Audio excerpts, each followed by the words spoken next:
And more breaking news, an absolutely heart-wrenching scene in Central Texas. A father desperately sifts through debris outside of Camp Mystic. His 8-year-old daughter is one of 27 missing campers swept away by floodwaters. We're at Camp Mystic looking for our kids. Been in Kerrville all night, and then we're looking for places that they're gonna potentially be alive. 9-year-old Janie Hunt is one of at least 50 people in the historic flooding. Sadly, officials expect that number to rise. Texas Governor Greg Abbott has declared today, July 6th, a day of prayer for the victims. Today marks day 3 of search and rescue efforts. Now, yesterday, crews could be seen climbing over massive piles of debris, spreading out across the Guadalupe River banks that had been underwater. Meantime, friends and family of the missing are overcome by just how much has been lost. Brian Blackbird came to the river in search of his sister and her husband.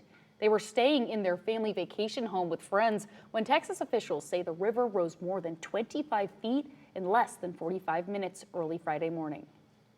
We still haven't found my sister, but when we went to our house this morning, Tom and I, the house is destroyed, it's gone.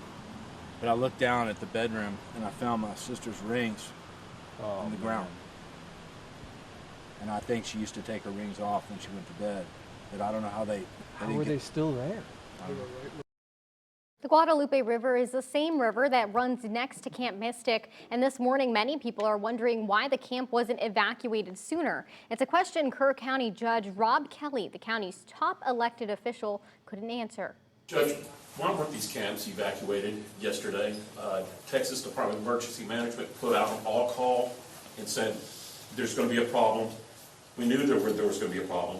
Why weren't these camps evacuated? I can't answer that. I don't know. Well, you're the judge. I mean, you're the top official here in this county.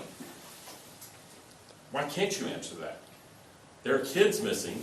These camps were in harm's way. We knew this flood was coming. We didn't know this flood was coming. Rest assured, no one knew this kind of flood was coming. Many people who live in the area describe just how fast the floodwaters came rushing in. These posts on X from the National Weather Service also prove that point. Take a look here. If we zoom in at the timestamp, this is at right before 12:45 a.m. on July 4th. You can see here that the NWS upgraded its flood watch to a flood warning.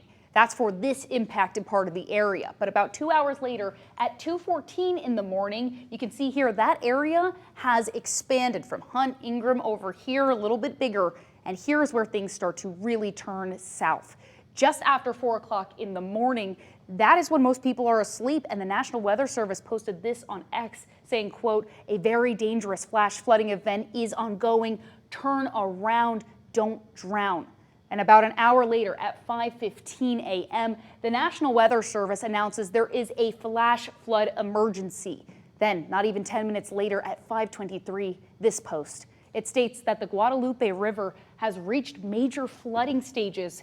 In the post, the National Weather Service calls this type of alert, quote, "exceedingly rare and used when there is, quote, a severe threat to human life and catastrophic damage." So we brought in Wink News meteorologist Lauren Kreidler again. Lauren, how predictable is flooding like this? Yeah, I mean, first off, just a devastating situation to see out of Texas, and that terrain there. I mean, they have seen flooding there. They haven't seen flooding like this. This was really unprecedented.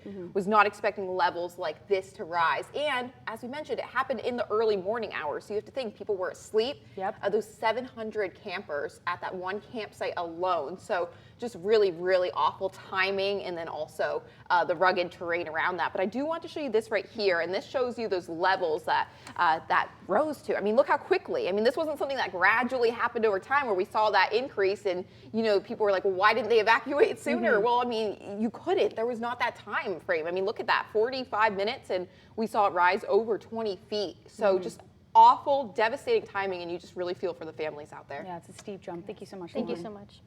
The search for